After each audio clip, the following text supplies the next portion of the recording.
Soal Kampus Merdeka ini Pak Menteri, Mas Menteri, saya mohon maaf, ini kebiasaan saya. Mas Menteri, saya akan masuk ke soal hot issue di dunia pendidikan tinggi, yaitu Merdeka Belajar dan Kampus Merdeka. Bisakah Mas Menteri kembali untuk berbagi dengan FDTI kenapa program ini diluncurkan dan bagaimana suasana kelas dan pembelajaran yang seharusnya terjadi di perguruan tinggi, Mas Menteri? Ya, program ini diluncurkan karena kita membutuhkan, maaf bisa dengar suara Iya, saya? bisa, jelas Pak Mas Menteri. Kita terus terang, Mas Zakir nggak apa-apa ya Siap, bilangnya ya? siap. Ya, kita membutuhkan gebrakan di perguruan tinggi kita. Kita membutuhkan gebrakan perubahan yang positif. Kampus Merdeka itu kan suatu metode atau suatu filsafat. Ada banyak sekali turunan-turunannya, kebijakannya, dan program-programnya yang akan terus bergulir. Jadi ini bukan sesuatu yang statis. Ini akan terus berkembang program-program dari pemerintah. Tapi yang terpenting itu bukan dari pemerintah pusat, Mas Akid. Yang terpenting adalah apa yang dilakukan masing-masing rektor dan masing-masing dosen dan masing-masing dekan secara independen untuk melaksanakan filsafat Kampus Merdeka ini. Gitu. Saya tugas utamanya adalah melepaskan rantai-rantai birokrasi agar pada saat kita mendorong semua fakultas dan lain untuk berubah menjadi filsafat Kampus Merdeka, bahwa mereka tidak ada alasan bilang, oh tapi nggak bisa karena aturan karir saya seperti ini, aturan akreditasi seperti ini, ketentuan anggaran seperti ini. Jadi saya ini sedang menghilangkan alasan-alasan ini, Mas Age. Siap. Alasan-alasan excuse ini sedang dihilangkan satu persatu sehingga para dekan, para rektor, para dosen, dan juga para mahasiswa bisa mengambil langkah-langkah independen untuk menggerakkan dirinya menuju kepada Kampus Merdeka. Termasuk rantai-rantai administrasi yang selama ini terkendala kita harus diupload, Mas Menteri ya? Banyak kendalanya, bukan cuma itu saja, berbagai macam kendala. Tentunya nggak semuanya bisa serentak ya. Ini akan makan waktu. Selama 4-5 tahun ke depan ini akan secara sistematis semakin kami tingkatkan level flexibility, tapi akuntabilitas juga ditingkatkan. Jangan lupa.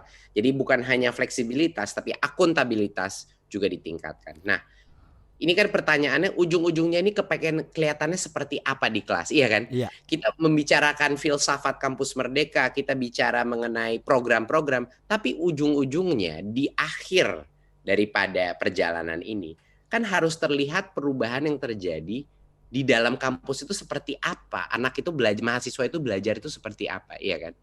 Dan ini sebenarnya jauh lebih mudah untuk dijawab. Karena yang ini saya sudah jelas di otak saya seperti apa.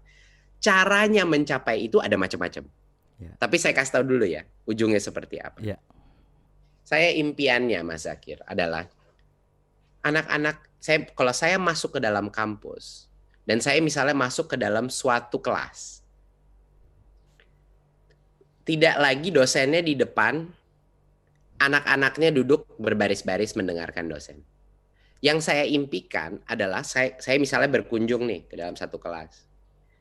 Masing-masing mahasiswa sudah berkumpul dalam grup-grup kecil sedang mengerjakan proyek bersama. Dan dosen beserta asistennya sedang berputar-putar ke masing-masing grup, memberikan kritikan, memberikan diskusi, menjawab pertanyaan secara kolaboratif sebagai fasilitator pembelajaran yang sedang terjadi. Tapi anak-anak ini berkolaborasi dengan tim-tim mengerjakan proyek ini. Saya tidak peduli proyek ini mata pelajarannya ilmu teknik, filsafat, matematik, mau seteoritis apa, mau sepraktis apa, mau dari vokasi sampai theoretical physics. Saya ingin melihat kampus yang berpartisipasi, di mana anak-anaknya berpartisipasi dan terlibat di dalam kelas itu, bukan pasif mendengar. Senario kedua, Mas Zakir, saya masuk ke dalam kelas, Dan yang saya lihat adalah anak-anak sedang berdebat, berdiskusi. Iya, mereka mungkin duduk di tempatnya mahasiswa, dosen mungkin sedang berbicara. Tapi yang lebih banyak bicara itu mahasiswa. Mereka yang lebih banyak berdebat berapa, dan yang lebih banyak bertanya adalah dosen. Ya, jadinya itu sebenarnya yang kita inginkan. Apalagi, dan ketiga, saya ingin pada saat masuk ke situ jangan cuma dosen sama asisten yang ada, tiba-tiba ada tamu dari industri yang datang. Ya, Ada ya, ya, ya. praktisi dari luar yang sedang mengajar. Ada ada expert dari bidang tertentu yang datang mengevaluasi proyek mereka. Agar ada pihak ketiga yang melakukan cross check untuk memberikan insight, memberikan panduan kepada mahasiswa itu. Jadi itu 3 hal yang saya ingin lihat di dalam kelas. 1, project based. Kedua, team based, project based. Kedua, case study atau debat, seminar, participatory, ya.